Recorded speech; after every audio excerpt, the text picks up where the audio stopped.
Welcome to the Listening Tube. Hello, thank you for putting your ear to the Listening Tube. I'm your host, Bob Woodley. On this episode, we'll hear about a hypothetical global panic and a friendly gesture in an abbreviated history segment. And that's because I had too much to say about the Affirmative Action ruling by the Supreme Court. I was going to use sound bites from President Biden, but I didn't have time to fit those in either. But first, Not the headlines. there are some new laws for the people of New York City and the Republic of California in the works. In New York City, the mayor is proposing adding a new school holiday to the list of school holidays to recognize Diwali. Diwali is also known as the Festival of Lights, and it sounds like a worthy celebration and a fun one too. I mean, any day you don't have to go to school is a fun one, right? But the origin of the word and the meaning of the holiday are what appeal to me. It comes from Sanskrit words, one of which, avali, means a row, range, continuous line, series, and the other, dipa, meaning a lamp, light, lantern, candle, that which glows, shines, illuminates, or knowledge. So the Sanskrit word dipa equates light with knowledge. I like that. So the literal meaning is a row of lights, but it could also mean a row of really smart people. This is a city that's continuously changing, continuously welcome communities from all over the world, the New York City mayor said in announcing the new holiday. Our school calendar must reflect the new reality on the ground. But in New York City, it's easier to light a lamp than it is to educate a child. Although getting the children to stand in a row can be a challenge. So schools in New York City will literally be using a holiday that equates light with knowledge as an excuse to give kids there a day off from school. But if the reality on the ground is really changing that much, it's certainly appropriate to accommodate another culture's customs with an acknowledgement. So just how many people celebrate this holiday in New York City? Well, it's observed by Hindus, Sikhs, Jains, I think I pronounced that right, and even some Buddhists. Well, that sounds like it could be a lot of people in a melting pot like New York City. New York City has such a diverse population that any minority is still represented well. The story, reported by Fox News, the New York Daily News, and others, says there are more than 200,000 New York City residents who celebrate Diwali. That's about twice the number of people who live in my entire county. But in New York City, is it a lot? Well, the population of New York City is currently about 8,804,000 people. So if 200,000 of them recognize Diwali, that would mean that 22 1,000ths of the population is affected. 22 people out of 1,000. If you were to turn that into a sort of scientific equation, you would say 22 parts per thousand. By comparison, salt water is generally regarded as 35 parts per thousand. So, by comparison, it's a very small percent of the population. Even smaller would be the number of school children who would celebrate Diwali. But now, more than 1 million kids will have a new school holiday. Millions of parents will have to figure out how to get to work that day while the kid or kids are at home. Child care will have to be arranged, lunches will have to be made. Families all over New York City will have to adjust to a school holiday. A school holiday that's meant to celebrate light and knowledge. But not this year, because Diwali is a holiday based on the lunar calendar, so it can occur in October or November, and this year it falls on a Sunday, November 12th. It seems this performative gesture is actually even less than that, at least this year. Kids in New York City won't get the extra day off unless, of course, they just don't go in the following Monday. This week, a bunch of new laws go into effect in California. I loved living in California. Port Hueneme was so welcoming and beautiful back in the mid-1980s. I don't know what it's like now, as I haven't been there in decades, but one of the things I remember from living there was the system of California's government. It seemed like every election, the population had the responsibility to vote on all kinds of laws that most states decide at the legislative level. If you could get enough signatures, you could get the whole state to vote on something. You still can. The ca.gov website even tells you how many signatures you need to get. I didn't like the system myself, as it made me wonder why we needed state representatives. Isn't it their jobs to vote on all that stuff? I think it's much safer to have laws decided under the decorum of a state legislature rather than the will of mob mentality. Regardless of how they became law, there are several worthy of attention. As many of you already know, fads, customs, and laws that begin in California often spread east across the country. That's why the Firearm Industry Responsibility Act might be of interest to the gun shop owners in states with large numbers of hunters. This new law, which is in effect as you're hearing this, as are the other new California laws we'll talk about, makes it easier to file civil suits against retailers should a crime or perhaps even an accident happens with a firearm that was bought at your store. The story in the Sacramento Bee says the new law creates a new firearm industry standard of conduct.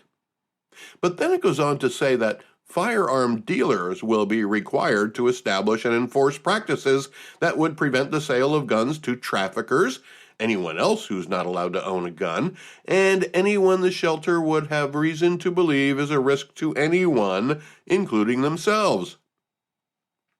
So California made a law that makes gun retailers make up their own rules and also enforce them.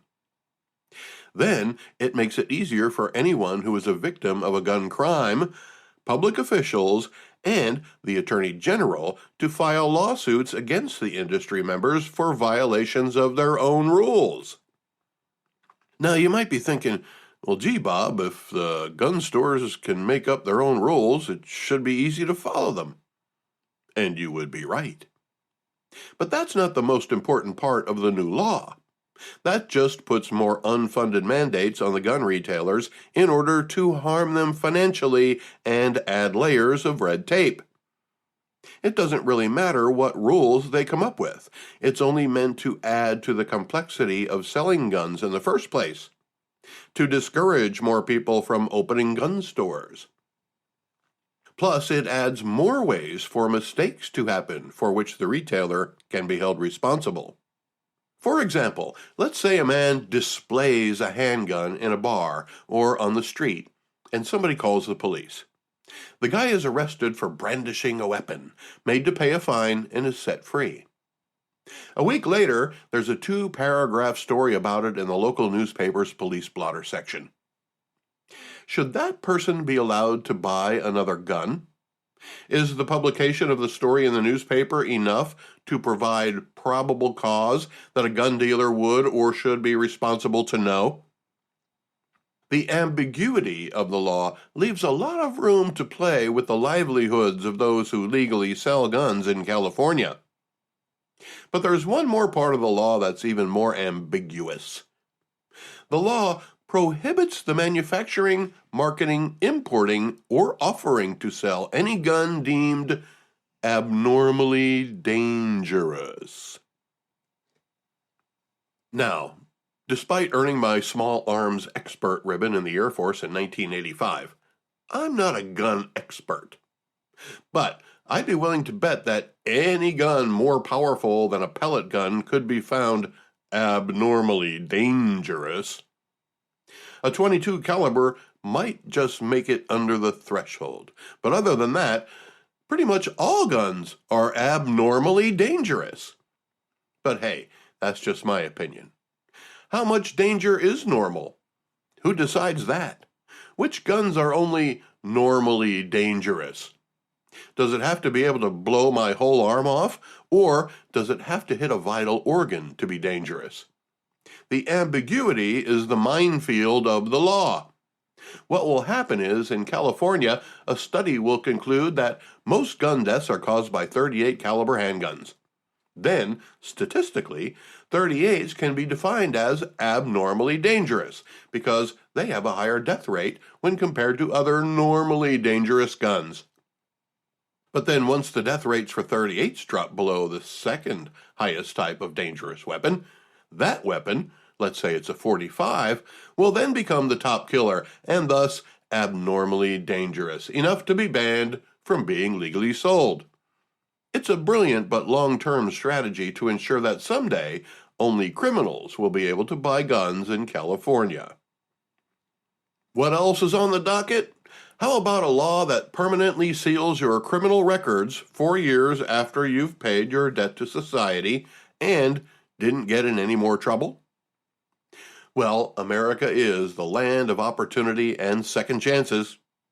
The story says there are 8 million criminal convictions on record in the state, of which 225,000 will be vacuum sealed from the start. 1 million more through the result of petition. The disparity between the number of convictions and the number that will be sealed is proportional to the number of repeat offenders. Many convicted criminals will simply get some of their records sealed, but not those accumulated in the last 4 years. So if you're a one-time offender, you can get to clear your name more quickly. That can give you more job opportunities as long as you stay out of trouble moving forward. Sex offenses, however, are not sealable. My motto is, it's easier to stay out of trouble than it is to get out of trouble. Juneteenth will now be an official holiday in California, following the federal recognition last year. So, just like Diwali, we'll have to wait another year before we can officially celebrate. But another California law, now in effect as we speak, is one designated to crack down on stolen goods being sold on the internet. The law will target high-volume third-party sellers. Those deemed as such will be required to provide bank account information and other data, including contact information. This is clearly a reaction to the high levels of retail theft going on in many California cities. Brazen criminals in large groups can be seen on video storming retail stores and taking whatever they can.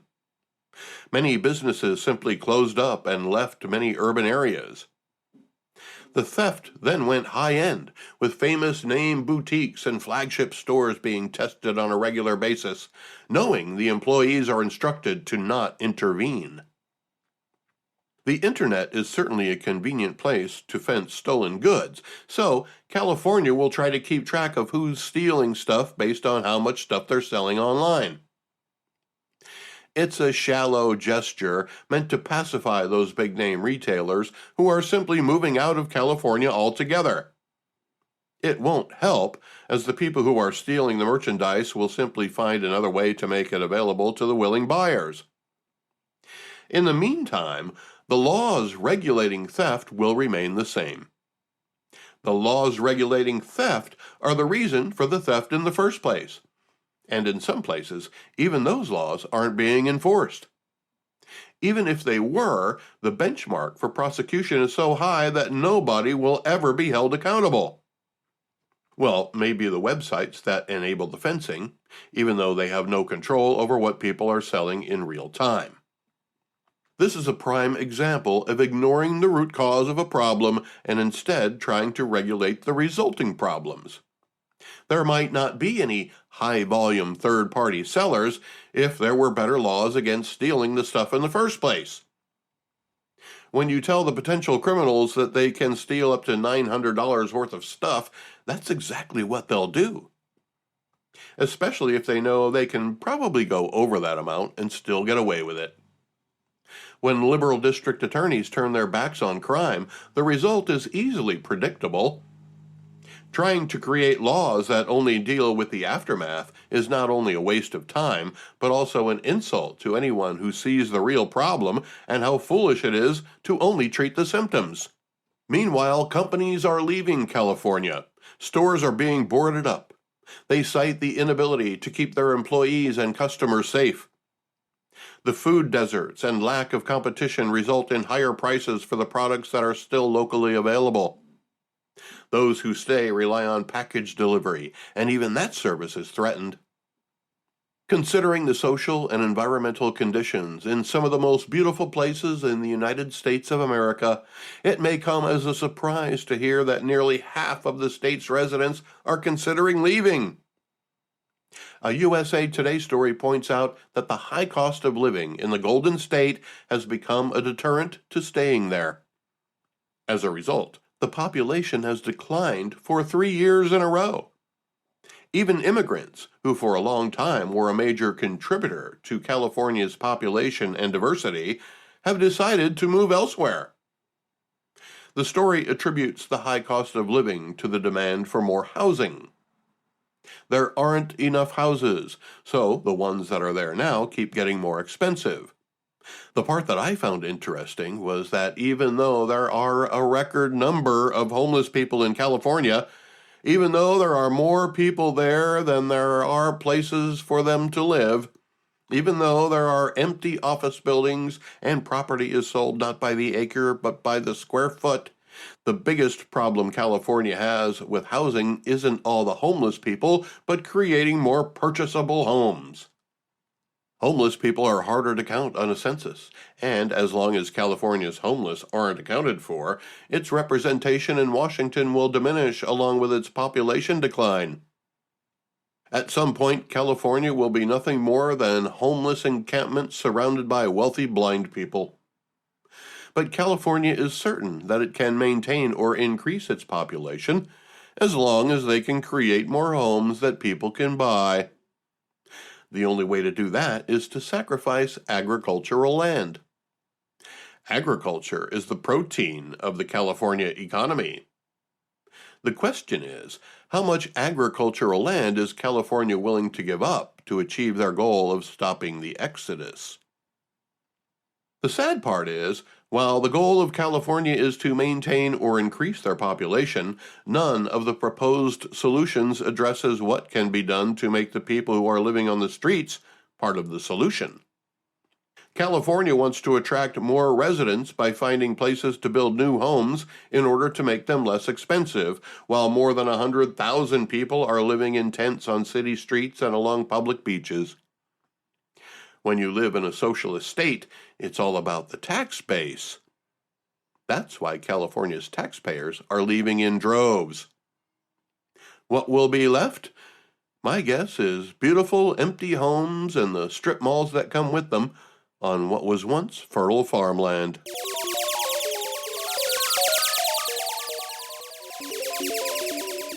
Let's go back through the listening tube for This Week in History. This week in 1054, a supernova is seen by Chinese, Arab, and possibly North American observers near the star Zeta Tauri.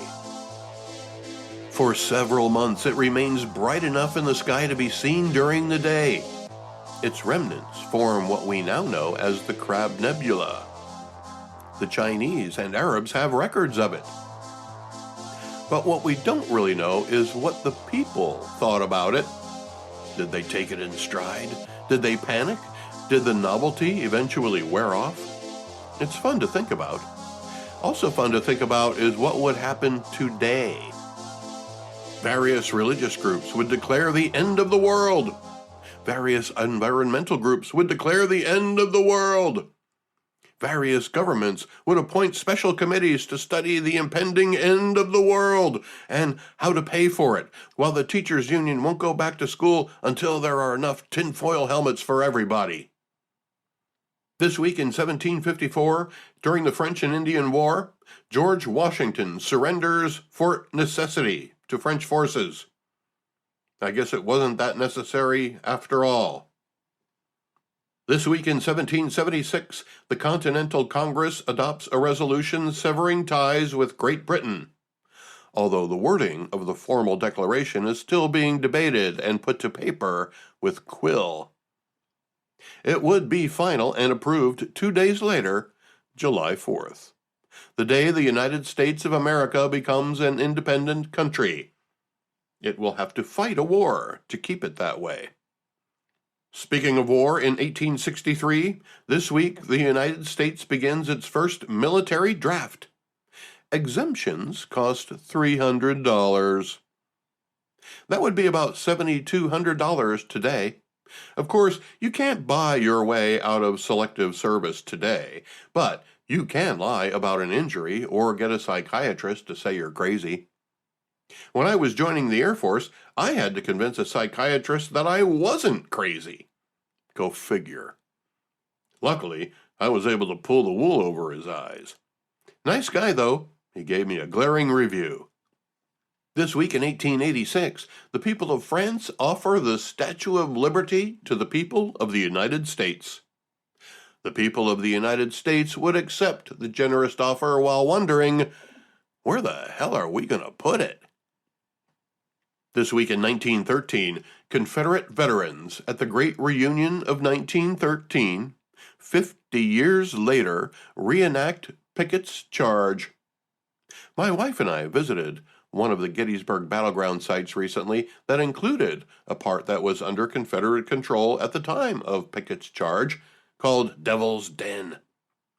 The landscape there is so rocky and exposed and mountainous that to fight a battle like the kind fought during the Civil War is unimaginable today. When the same men rush those hills at a much slower pace, 50 years later, they were met by the outstretched hands of friendship from survivors of the Union side.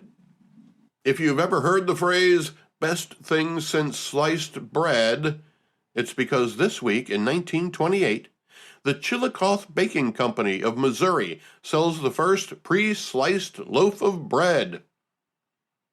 That also means there's practically nobody on the planet who predates sliced bread. The listening tube will return at the speed of sound. Contact the listening tube by calling 570-601-1101 or email thelisteningtube@outlook.com. The definition of affirmative, according to the dictionary, is an adjective used to describe an answer when that answer is in agreement, or to describe positive or affirmative influences. It can also be a noun, as the affirmative statement is a thing. So, for example, gender-affirming care can be described that way because it's an attempt to make a person's body agree with what's in their mind. Why not just change their mind? Anyway, so what exactly is affirmative action? According to a story by Emma Saran Webster in, believe it or not, Teen Vogue, it was President Kennedy who used the term to describe his order to government contractors to, quote, take affirmative action to ensure that applicants are employed and employees are treated during employment, without regard to their race, creed, color, or natural origin, unquote. You might notice that the statement doesn't say anything about giving anybody special treatment, only that we're all treated the same regardless of our color or ancestry. Today, Merriam-Webster describes affirmative action as the use of policies, legislation, programs, and procedures to improve the educational or employment opportunities of members of certain demographic groups, such as minority groups, women, and older people, as a remedy to the effects of long-standing discrimination against such groups. Originally, affirmative action only applied to government contractors. It still does. It also still exists at America's service academies like West Point. The military says they need it because there is an unequal proportion of minorities in the officer ranks as compared to the enlisted men. They want them to more closely resemble each other for a variety of reasons. But not everybody is in the affirmative when it comes to affirmative action. In fact, 7 states have prohibited the use of affirmative action. Oklahoma is the latest state to ban affirmative action, according to Pew Research. That happened in 2012. Before that, affirmative action was banned in New Hampshire, Arizona, Nebraska, Michigan, Florida, Washington, and perhaps the most liberal state of all, California. California was the first state to jump off the affirmative action bandwagon back in 1996. But affirmative action found a home in post-secondary education where states allowed it. While it had good intentions, creating a more diverse campus population, it began to be used to pit one minority against another. It wasn't, "Are you a minority?" It was, "Which minority are you?" The federal affirmative action policy covers not only minorities, but also women, who are actually a majority, disabled people, and old people. Colleges seem to have made up their own rules about the categories, favoring certain minorities over others. That's what happened at Harvard and the University of North Carolina. The lawsuit that made its way all the way up to the Supreme Court of the United States wasn't brought by a majority group, aka white people. No, it was brought by Asian American students who were being discriminated against because of their race. The Supreme Court agreed that these 2 universities were employing discriminatory admissions policies that were based on a person's race. The universities maintained that it was justified in order to ensure campus diversity. The Supreme Court ordered an end to it when it comes to college admissions. Here's what I can't help but wonder. If ending affirmative action in college admissions will be harmful to diversity, does that mean that the people who decide who gets admitted to the university are all racist? Will the delicate balance of the campus population be thrown out of whack without policies that favor certain minorities over other minorities? Or will only majorities get in? Will our colleges and universities be packed with white women? It seems the same people arguing for affirmative action in college admissions are the same people in charge of admissions. Don't they trust themselves to make good choices? Probably not, if they need affirmative action to affirm their choices. "We need affirmative action, otherwise we'll only admit white people," is not a good argument to put before the Supreme Court. Regardless of the argument, the Constitution of the United States already addresses the issue. It's one line in the 14th Amendment.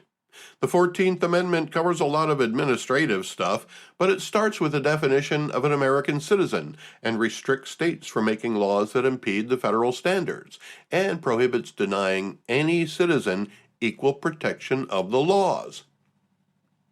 Affirmative action, in the way the colleges were applying it, did not treat applicants equally by giving preference to one minority over another based on their race.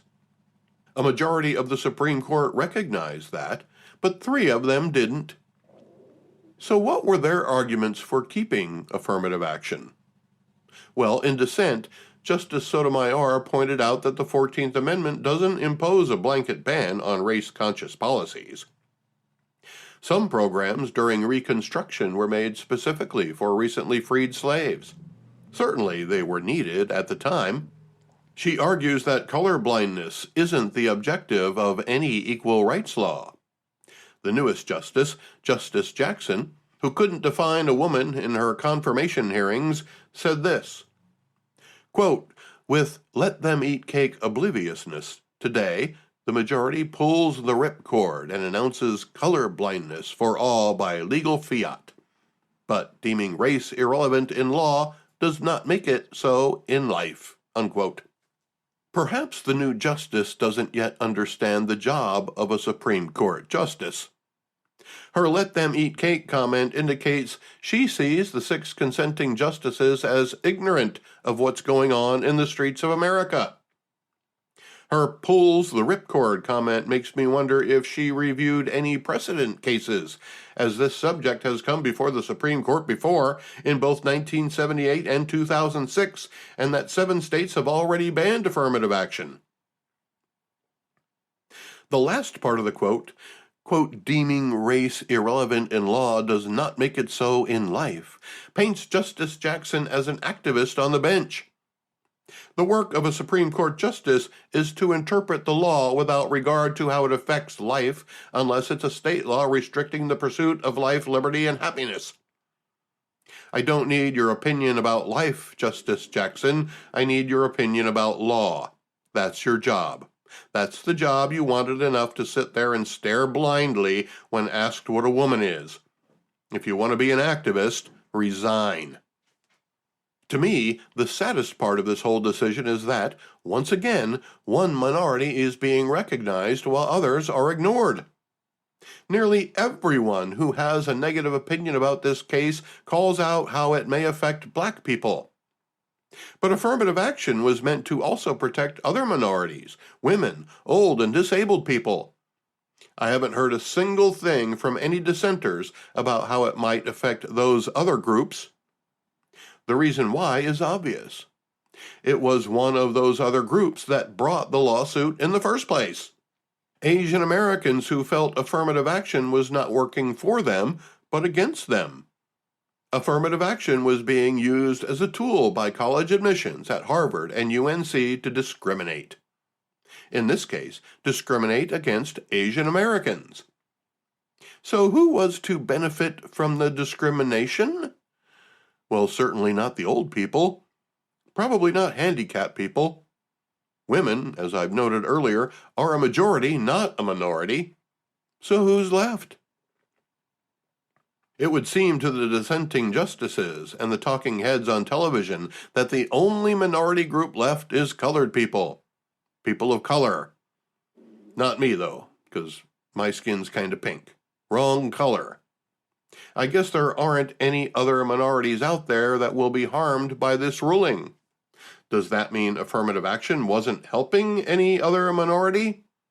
That seems to be the case if the only minority being harmed by its removal is the black minority. Justice Sotomayor said, ignoring race will not equalize a society that is racially unequal. That's true, Justice Sotomayor, but Congress cannot create a law that will, nor is it the responsibility of the Supreme Court to find a way to interpret them in such a way as to equalize society. Only birth and death rates can do that. In the meantime, President Biden has come down firmly against the ruling, pledging to find a way around it, and threatening legacy admissions as a way to put colleges on notice that they better find a way around the ruling themselves or face the Biden wrath. Legacy admissions are those of alumni and professors' children getting accepted automatically. Plus, there are those whose clout determines who gets in and who doesn't. By the way, did you know that Hunter Biden's daughter got into the University of Pennsylvania after then Vice President Joe Biden made a phone call to the university president? There were many candidates more qualified, and the granddaughter was even warned that her senior year of high school needed to show some improvement, and she should also join the lacrosse team. According to a story in the Washington Free Beacon that examined emails from the infamous Hunter Biden laptop, it took more than one phone call, of course, but Hunter and Joe pulled as many strings as possible to get it done. There was even a meeting between the three of them at Joe's beach house. Hunter himself even canceled a meeting with the Prime Minister of the Ivory Coast to attend a meeting with the university president at the vice president's residence because Dad said he had to be there. No mention of why Hunter Biden was supposed to meet with the Prime Minister of the Ivory Coast, of course. Now, there's a Penn Biden Center where he hid classified documents that, as a senator, he wasn't even allowed to remove from the building where they belonged.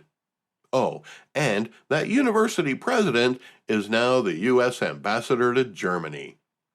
The relationship that resulted from the current president's granddaughter's dream of going to Penn has paid off for both the university and for the Bidens. The university brought in more than $1 billion of foreign funding for the Penn-Biden think tank, and Joe himself was paid over $900,000 by the university for little more than attending public events at the campus.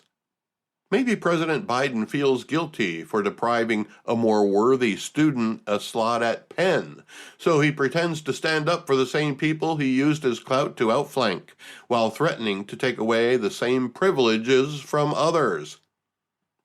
Perhaps we are at a reckoning. Maybe America is finally waking up to the fact that we can fight discrimination in a different way. Maybe being colorblind is a better course. After all, if affirmative action is needed because we can't trust college administrators to be fair, or if affirmative action is needed to keep college administrators from being fair, then it's a flawed system, coming and going. Justice Sotomayor can cite all the post-Civil War policies she wants. At that time, there was an emphasis on helping the newly freed slaves. Today, there are a myriad defined minorities in the United States of America, and any policy that favors one over another is unconstitutional. As for legacy admissions, let the president carry through with his threat. Let's put an end to legacy admissions and deny the children of alumni and professors unqualified admission or preferential treatment. If you want to break the cycle of systemic racism, as the left constantly preaches, let's start with equal opportunity based on knowledge and skill, regardless of race and pedigree. Maybe the law doesn't have to be colorblind. I don't know. But we can start with colorblind admissions to our institutes of higher learning. If the goal of affirmative action is to promote diversity, then charge the most intellectually gifted of us with finding a way. Remove the barriers of race and privilege from college admissions and watch to see if our lives are improved by the diversity of thought rather than diversity of skin color. Then maybe our elementary and high schools will be more interested in teaching intellectual success rather than social acceptance. There is one more thing about this issue that bothers me. In order to get around race-based evaluation, the Biden administration, with help from the majority opinion, has suggested instead using the struggle of a person's life journey instead.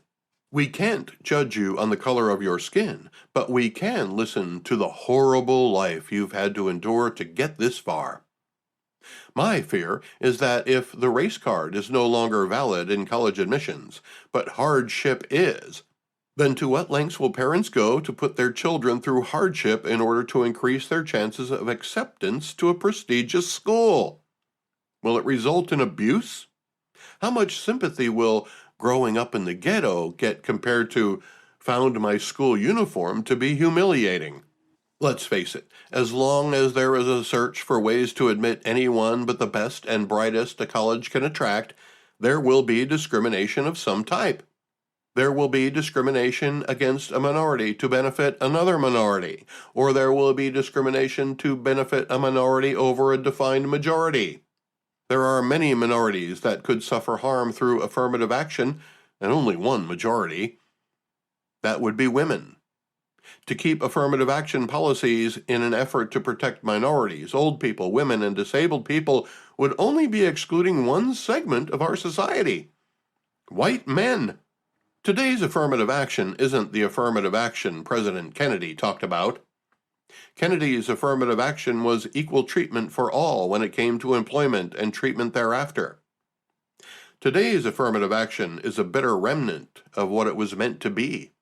Today, affirmative action is an excuse to justify racial stereotyping and quota percentages to meet the needs of performative justice or some other guilt-enabled comeuppance. Perhaps without affirmative action and legacy admissions, we'll finally find out which of our colleges and university are actually worth the investment, which ones can stand on their own merit and the value of the education you get there. Maybe then the influence will have no weight. Maybe if we improve early education, colleges will have more diverse candidates. Thank goodness one of those marginalized groups came forward to expose the inequities of affirmative action. No sex, no drugs, no wine, no women, no fun, no sin, no you, no wonder it's dark. Everyone around me is a total stranger. Everyone avoids me like a cyclone ranger. Everyone. That's why I'm turning Japanese. I think I'm turning Japanese. I really think so. Turning Japanese. I think I'm turning Japanese. I really think so. Turning Japanese. I think I'm turning Japanese. I really think so. Turning Japanese. I think I'm turning Japanese. I really think so. The Listening Tube is written and produced by yours truly. Copyright 2023. Thank you for putting your ear to the Listening Tube. Subscribe today. I'm your host, Bob Woodley, for Thou ad Infinitum.